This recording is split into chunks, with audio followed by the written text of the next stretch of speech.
Seguimos con las entrevistas, hermanos de la CUNAR Perú. Esta vez estamos con Edwin Salazar, de la zona norte del Perú. Compañero Edwin, esta jornada o esta convención nacional ha sido bastante acalorada. Ha habido propuestas, ha habido también opiniones favorables, ¿no?, para esta Jornada Nacional de Lucha del 26, 27 y 28 de julio en la ciudad de Lima. Bueno, su opinión sobre este balance a estas horas de la noche que acaba de culminar ya esta primera convención, sí, hace minutos. Una evaluación al paso revela que la convocatoria de esta convención nacional con carácter abierto ha sido un paso adelante en la lucha por la unidad, por el frente único, para ayudar a que el movimiento obrero y popular del país, no de las regiones, de todo el país, supere la dispersión, la fragmentación, la desarticulación. Entonces yo creo que, por ejemplo, a partir de esta situación, las diferentes, la agenda que se ha discutido como la Institución Internacional, que aprobó abiertamente el apoyo, ha ratificado su apoyo a Palestina, así como contra el imperialismo, la defensa de la conferencia en defensa de los migrantes que va a ser en México el 27 de septiembre, a nivel nacional la unidad contra la dictadura y sobre todo lo más importante, en mi opinión, ha sido que a esta reunión ha respondido positivamente la ANP.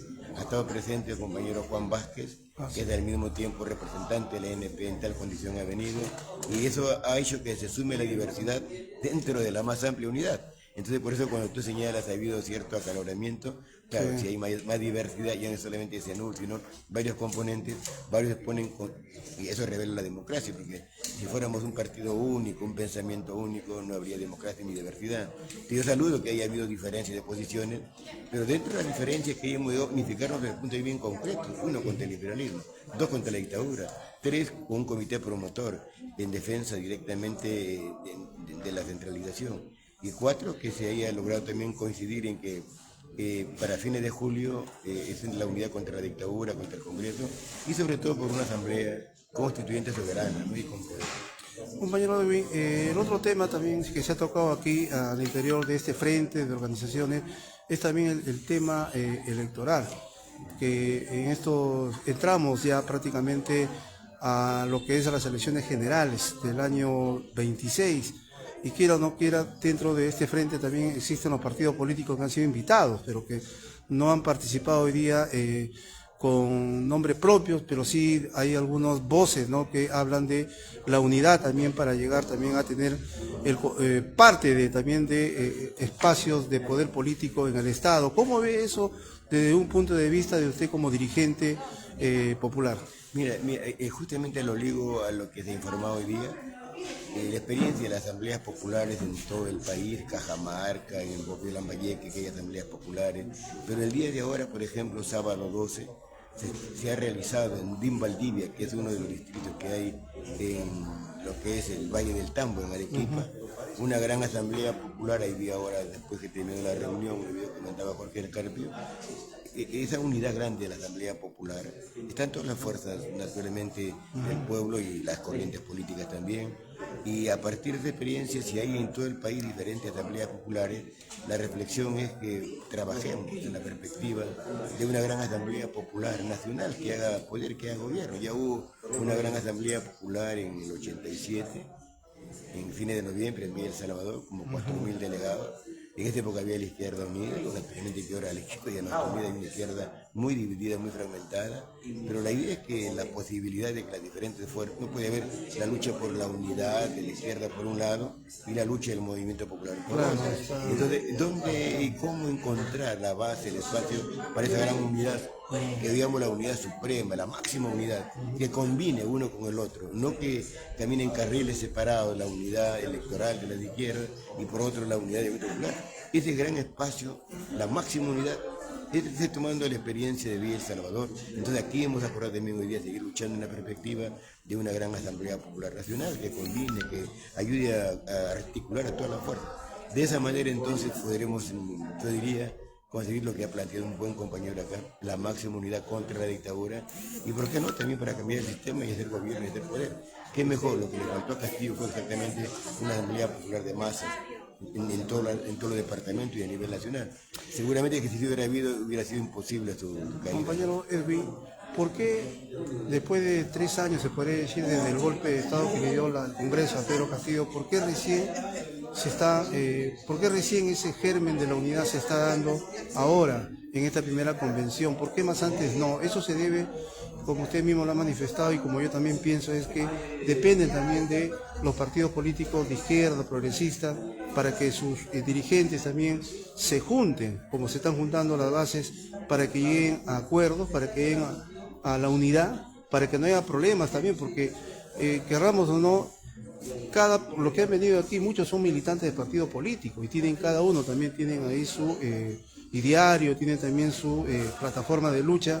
¿Cómo se haría para poder juntar a las cabezas que están arriba, que son de los partidos políticos, para que hacia abajo se ordene todo el movimiento popular? Mira, en realidad, tal como está la situación ahora, bueno, hay más de 20 y tantas organizaciones que reclaman de la izquierda y del progresismo, que materialmente yo veo por el tipo de alianzas que hay, es posible que hayan hasta 4 bloques, ¿no? Por una hora Nación, Nuevo Perú, Juntos por el Perú, Perú Libre. Voces del Pueblo también. Voces del Pueblo está dentro del Nuevo Perú, ¿no? Están coordinando el Guillermo Bermejo. Pero lo que yo observo es que el movimiento nuestro da más pasos por la unidad.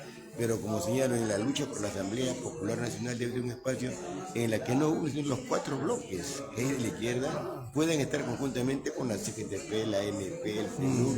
Entonces a eso caminamos nosotros. Yo creo que es más fácil que la lucha por la unidad del movimiento popular contra la dictadura, contra el Congreso, contra el imperialismo y su política, porque recuerden lo que ha pasado ahora en el caso, por ejemplo, del Valle del Tambo, en la exposición de la Sabe del Perú, por hecho, como el tema de los mineros, más allá del Reinfo, es que la mayoría de las concesiones, 12 millones de hectáreas, están en manos de 49 y 50 empresas que son multinacionales. De tal manera que es el problema de fondo. Si no se nacionalizan o renacionalizan las concesiones, pero igual en los pescadores, que están robando las 200 millas. Yo creo que el conjunto de problemas que hay en el país podrán ser resueltos en la medida en que nos juntemos, ¿no? La totalidad de estas fuerzas, que no tiene por qué estar desarticuladas, separadas, por un lado, como los rayos, si hay avance de la unidad en 4 bloques, todavía no es la unidad. Pero el movimiento popular va dando lecciones de cómo se está juntando. Entonces yo creo que en un solo espacio podemos converger para buscar directamente una solución que permita al pueblo tener su experiencia propia. Marín hablaba de la revolución en el Perú, no sea ni calco ni copia. Muy bien, entonces, ¿cuál es esa no calco, no copia? Yo creo que esta Asamblea Popular que está surgiendo en diferentes regiones del país, pero que grita, centralicémonos, en una sola Asamblea Popular Nacional, retomemos la experiencia de Villa El Salvador de noviembre de 1987 y a ver, apostemos por la utopía, ¿no? La utopía es utopía hasta que no se realiza, ¿no? El imposible, el sueño puede ser sueño imposible hasta que lo consigue. Si no lo consigue, debe ser sueño y tiene que ser imposible. Y es de la Asamblea Popular, ¿no es cierto? Con la diferencia que eso se haga a las manos, un sueño terrestre, ¿no? Una ilusión terrestre que se puede lograr si es que naturalmente los pasos que hemos dado hoy día revelan de que hay espíritu unitario. Habrán diferencias, es normal, pero es la unidad dentro de la diversidad, ¿no? Bueno, el tema candente ahorita, que ya tiene una víctima en el sur del país, es el tema de la minería artesanal, llamada minería ilegal, o también la formal, como usted lo ha dicho, que tiene las concesiones, se hablan de millones de hectáreas aquí en el Perú, y que lo tienen para 30 años. Ahora, esto ha generado un conflicto entre no solamente la minería ilegal con el gobierno, sino también un conflicto con los pueblos, con las comunidades que también han venido aquí a la ciudad de Lima, porque sus ríos están contaminados, ¿no? Y hay prácticamente varios frentes se le ha abierto al movimiento social. En este caso, nosotros como estamos en la CUNAR Perú, en la Central Única Nacional de Ronda Campesina, la CUNAR también tiene claro la defensa del medio ambiente, del agua, de los ríos, y ahí tienen una posición en contra de las mineras transnacionales, ¿no? Como el caso de Conga del año 2012, que se quiso implantar Conga, con el caso de la nulidad también de Río Blanco, en Piura, donde la CUNAR también es parte de esa demanda de nulidad. Hay un conflicto, no se está respetando el medio ambiente, y aparte que no hay un proyecto nacional, compañero Edwin Salazar, no hay un proyecto nacional ni del gobierno, ni tampoco de este movimiento minero, no hay un proyecto. Se habla de bandas criminales que están detrás del oro, que el narcotráfico ya dejó de ser, ¿no?, el negocio rentable, sino ahorita es el oro. O sea, ¿se está convirtiendo el Perú en tierra de nadie? Bueno, sí, en realidad lo que tú has señalado es casi una especie de un balance de los últimos 30 años, porque hay que recordar que desde la década del 90 hasta el 93, exactamente hace más de 30 y tantos años, la Constitución del 93 metió lo que se llaman los contratos ley, y en nombre del contrato ley, inclusive no puede ser revisado ni por el Congreso, no se conoce, ¿no? En nombre de esos contratos ley, los diferentes gobiernos, comenzando con Fujimori, luego Toledo, luego el de Alan García, el de Ollanta mismo, el de PPK, han comenzado a seguir entregando cada vez más el capital extranjero en concesión las minas nuestras por más de 30 años, irrebatibles, incambiables, inmodificables por el contrato ley. Lo que nos plantea un tema frente al tema de la Asamblea Constituyente, esta que fue Fujimori y su constitución, deben ser cambiados, deben ser superados, deben ser revertidos. Yo digo que sí, ¿no? Por este tema, únicamente eso. Hay otros puntos más, como el tema, por ejemplo, ahí se coloca en el artículo 78 de la propia Constitución que no se puede aprobar un presupuesto general de la República si es que antes no se logra destinar el pago para la deuda externa o deuda pública, como dicen ellos, de una manera muy ayornada. Pero el tema de fondo está en que es una Constitución abiertamente antinacional y abiertamente que fuerza el imperialismo. Por lo tanto, a las minas que tú has señalado, el tema de la mina de Congo, por ejemplo, yo recuerdo que en el 2012, en la Marcha del Agua, en la que estuvo Arán, estuvo Hugo Blanco, estuvo, y en Acunar estaba en ese momento dirigente el compañero Idelso Hernández, ¿no? Combativo compañeros que batalló fuertemente y una marcha, yo vine con ellos desde el norte hasta acá, hasta Lima, ¿no? Pero ese movimiento fue lo único que paralizó justamente Congo. Han habido por otro lado, como tú señalas, por ejemplo, están contaminando el río Chancay, ¿no? O el río Chotano primero, que va también Chinchipe, en Jaén, San Ignacio también había un enfrentamiento. Igualmente, entre ¿no? Tú has señalado Huancabamba, has señalado el Valle, igualmente Río Tambo Blanco, Grande, claro. Tambo Grande, ¿no? Se reiteran en Lambayeque, está Cañariaco, por ejemplo, ¿no? Está Cañariaco, y hay también un referéndum en el 2012, en septiembre del 2012, que paralizó. El pueblo en el 95% dijo no a la Cañariaco. Pero lo mismo ha ocurrido en el sur, ¿no? Contra la Southern Peruvian Corporation, que quería imponernos el proyecto de Tía María y al mismo tiempo la Tapada. También un referéndum, y han habido muertos, claro que ha sido con sangre. Pero creo que la manera como hemos venido comprendiendo los diferentes componentes del movimiento social peruano en el norte, en el centro o en el sur, hablan de que hay una madurez muy importante, pero la pregunta es dónde estaban las direcciones políticas. Las direcciones políticas han estado desarticuladas, desafectadas, desintegradas de este proceso, no han acompañado, por eso que están fragmentadas y debilitadas. Pero la pregunta que tú hacías directamente, bueno, ¿y esto a dónde conduce? ¿Qué hacer? Naturalmente que esto plantea si hay contratos de leyes que impiden que actualmente las mineras puedan revertir a manos de la nación, que en nombre de la soberanía la podemos recuperar, es la pelea, tomar en cuenta la voz de la calle en todo el Perú, de norte a sur, que gritan urgente, urgente, asamblea constituyente. Creo que es importante hacer comités por la constituyente en todas las regiones, pero como hoy día se ha planteado, un comité nacional de la constituyente, plantea un compañero. Creo que eso hay que darle vida, hay que darle materialidad. Creo que es una tarea para la Convención 2 que se ha propuesto acá, la Convención Nacional Abierta para el mes de septiembre. Ese tendría que ser un punto clave. Y en relación con las mineras, con las empresas extranjeras, naturalmente con mayor razón, porque como tú también señalabas, el tema de, más allá del RINFO, más allá de los miles de pequeña minería que hay bajo la manera uno le llaman artesanal, que es diferente a la informal o la ilegal, ¿no? Lo más importante está en que la causa principal es de que, producto de esta política del Fujimorismo del 90, se han entregado 12 millones de hectáreas, prácticamente a casi 50 empresas. Y los pequeños artesanos no tienen acceso a esa tierra. Cuando se les plantea para que se puedan registrar en el RINFO a la pequeña minera artesanal, que un requisito, el primer requisito es que reciban un contrato de la concesionaria, bueno, estas 50 empresas que controlan los servicios nunca le van a dar. Claro. Hace más de 20 años que están en esta pelea y no le van a dar. ¿Por qué? Porque ellos prefieren tener las 12 millones, que no las ocupan todas. Se señala de que más o menos el 4% de esa cantidad de tierra las ocupa. El resto no, están ociosos, ¿no? Pero aún así ellos prefieren mantenerlas así, en su poder, con su control, con su hegemonía, antes que permitir que se pueda extender el contrato de concesión. Entonces ahí tienen los es bien que peleen por el ritmo, pero sin dejar que tiene que tener la perspectiva y la orientación que choca directamente con el contrato de ley, choca con la Constitución del 93 y que por lo tanto está bien el ritmo, pero al mismo tiempo levantar en la otra mano la batalla contra el contrato de ley que pasa por una asamblea constituyente, que anule, que diga, este contrato de ley lesiona la soberanía del país, es antinacional, lo deroga. Compañero Edwin, yo creo que en ese punto que usted dice sobre la Asamblea Constituyente para una nueva constitución política del Estado, ¿no? Eso definitivamente, como lo han dicho los compañeros, se tiene que llegar por dos formas. Se puede decir, cambiar la Constitución. Uno es que haya presencia de los estamentos del movimiento popular en el Congreso de la República. Estamos hablando de senadores y diputados. Ahí creo que todavía la cosa todavía está a medio, ¿no? A medio para que puedan constituir una unidad política, ¿no? Para llevar una plataforma, un plan de gobierno.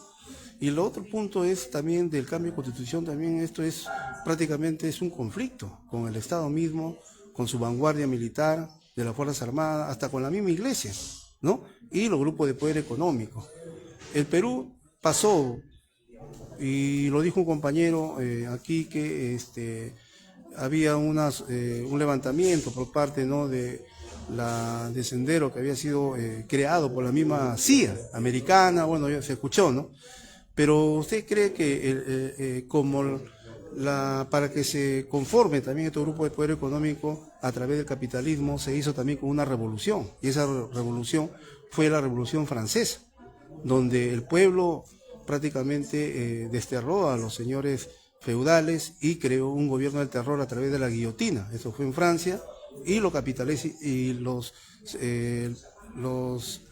señores, ¿no?, que en este caso tuvieron la conducción de la Revolución Francesa, marcaron el capitalismo. ¿Usted cree que el pueblo se merece también en un momento dado, va a haber también un conflicto, porque se habla también de una guerra civil? Hasta la misma señora Dina ha hablado, hasta el señor Jersey, todos los defensores de esta constitución, de este Estado burgués, se podría decir, o este Estado capitalista de la clase dominante peruana, de los terratenientes, que ahora son los nietos. ¿Usted cree, compañero, que se va a llegar en un momento como han llegado otros países como los franceses, como los rusos, como los chinos, que son potencias mundiales? El Perú llegará de repente no en estos años, más adelante, a que haya un conflicto donde el pueblo tome el control del Estado a través se podría decir, de un conflicto social.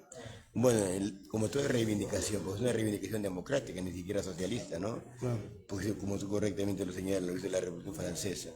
Y la Revolución Francesa tuvo un contenido antifeudal contra el sistema feudal, una república, ¿no? Y en esa pelea tuvo que chocar con todo el sistema. Fue un terremoto la Revolución Francesa.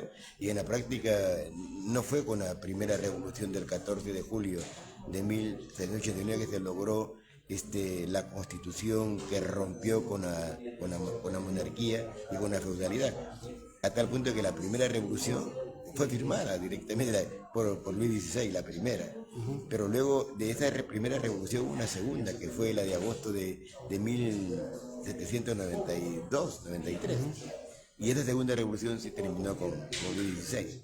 Y entonces hubo una segunda constituyente que hizo recién la revolución agraria, que entregó la tierra al campesinado, que acabó con esa monarquía, porque había una dualidad entre monarquía y parlamento a la manera inglesa, y se acabó directamente con esa dualidad monarquía-parlamento, y apareció la república con la convención revolucionaria, y aparece ya la burguesía, no mete terror cuando se habla directamente de Robespierre, ¿no?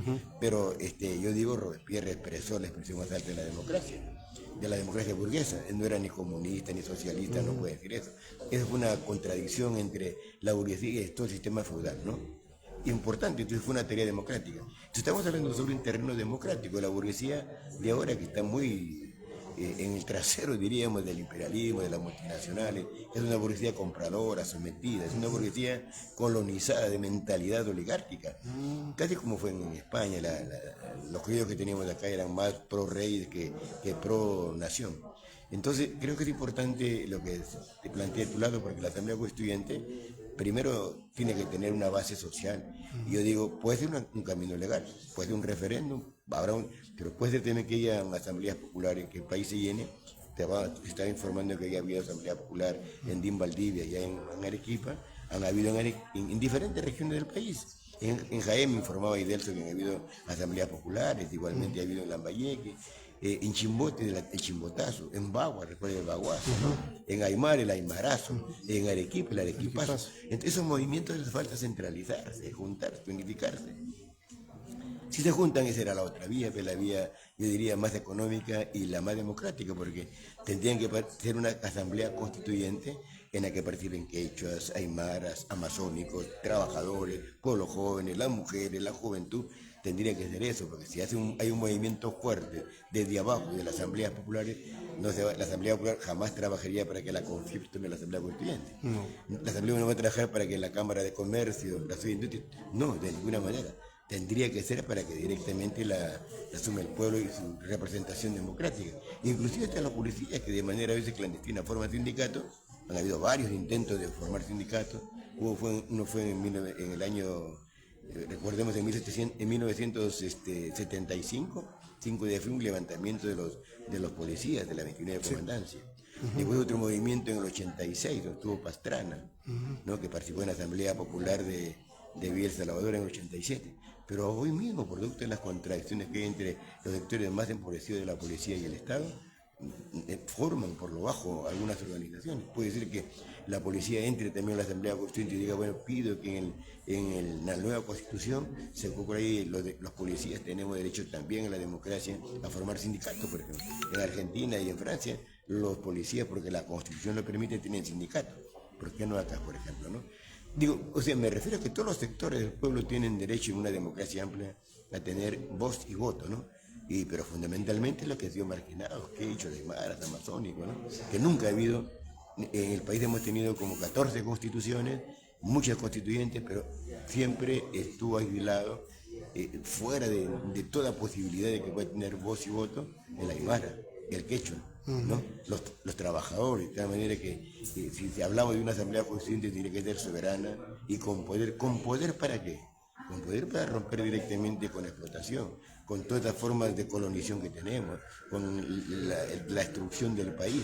O sea, lo que estamos viviendo ahora es que el país se encuentra con ese 85% de economía informal destruido, ¿no? No hay una economía que ayude a los de abajo a poder salvar. Y la situación que se viene más adelante es peor. Hoy es el momento, si hay la unidad total del movimiento obrero, campesino, popular, quechua, aymaras, eso va a ayudar con una constituyente y al mismo tiempo inseparable de las asambleas populares, que es la fuerza, porque la posibilidad o la imposibilidad de que una reivindicación como la constituyente se pueda materializar es que las correlaciones de fuerza, en última instancia, las correlaciones de fuerza en lucha. Ojo, subrayo, la posibilidad o la imposibilidad de que la reivindicación, cualquier reivindicación se realice, depende de las correlaciones de fuerzas en lucha. Entonces, desde ese punto de vista, yo creo que esta convención primera, la segunda que venga, tendrían que ubicarse en esa filosofía, en esa perspectiva, en esta orientación, para ayudar directamente a que el país naturalmente tenga soberanía, tenga independencia, tenga democracia, tenga bienestar común, tenga salud pública, tenga educación pública, tenga agua potable, tengan tierra y los miles de mineros artesanales tengan fuente de trabajo y naturalmente no sean como ahora acaba de matar en Chala uno, ¿no? Ningún muerto más. Pero con un proyecto de país, un proyecto nacional de desarrollo de industrialización que nos falta, porque somos un país primario exportador de materias primas nada más. ¿Usted cree que no podemos industrializar en 30, 40 años como lo que dice usted, la unidad del pueblo, con un gobierno popular, democrático, soberano? Mira, somos lamentablemente es contradictoriamente, no es la palabra lamentablemente, contradictoriamente, siendo uno de los países principales productores de cobre y hierro, naturalmente no somos los que se favorece con ese producto porque como va al extranjero, entonces... Y viene en chatarra, como este tren que va a traer López Aliaga. Y después te lo traen en chatarra. Te lo traen como chatarra y cualquier cosa, ¿no? Pero aquí también tenemos acero, tenemos Sider Perú. Y Sider Perú, en lugar de que crezca, se ha reducido. Sider Perú producía casi 1 millón de toneladas en la época del Velasquismo, pero el día de ahora no está produciendo ni 100.000 toneladas. Hay un acero importado que la Yerdao, que controla Sider Perú, trae y le pone la etiqueta a los lingotes de Sider Perú, pero es importado, lo que le sobra de Brasil, y tiene como cerca de 5 o 6 acerías en el mundo, ¿no? Una multinacional Yerdao. Entonces, pero si se nacionaliza y una nueva situación en el país, la base para la industrialización, ¿cuál es? El acero, ¿no? Pero al mismo tiempo tenemos la posibilidad de que el gas de camisea sea directamente renacionalizado, porque hoy está en manos de una extranjera, la Hantoil, y tendríamos que nacionalizarla para todo el Perú y tener ahí directamente electrificación, pero también con el petróleo. ¿Cuál es el sector estratégico de la economía que nos puede permitir abandonar el modelo agua exportador o extractivista de materia prima? ¿Cuál es? Está directamente el acero, que tenemos acero, hay que ya está nacionalizado, nos han robado, hay que recuperarlo, renacionalizarlo.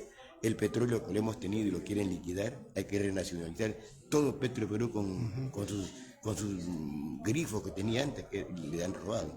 Igualmente el gas de camisea, igualmente la mina. Teniendo esos 4 elementos, tú tienes directamente el sector estratégico de la economía, básico para hacer industrialización. Pero no puede haber industrialización si el acero sigue en capital extranjero, el petróleo en capital extranjero, el gas en capital extranjero y las minas en el poder extranjero. Eso plantea entonces ruptura con el capital extranjero, con un criterio nacionalista simplemente, con un criterio social, popular. Esa es una tarea para una Asamblea Popular Nacional. Si la Asamblea tiene la comprensión programática de este desarrollo industrial, tendría que tomar en cuenta estos 4 elementos del sector estratégico y la economía, porque están en nuestras manos, ¿no? Para darle al país, naturalmente, un poder industrialista. ¿Es posible? Claro que sí. Muchas gracias, compañero Edwin, por su tiempo. Yo creo que ha sido bastante satisfactorio hablar con usted y habrá otra oportunidad de hablar otros temas. Muchas gracias y bueno, con esto terminamos ya nuestra señal en vivo desde Lima. Gracias, compañero Edwin. Vale, compañero, a ti, compañero, y seguimos conversando igualmente que tú le indiques. Ya, bueno, de esta manera, hermanos de la CUNAL Perú, terminamos esta transmisión en vivo y en directo desde la ciudad de Lima. Regresamos.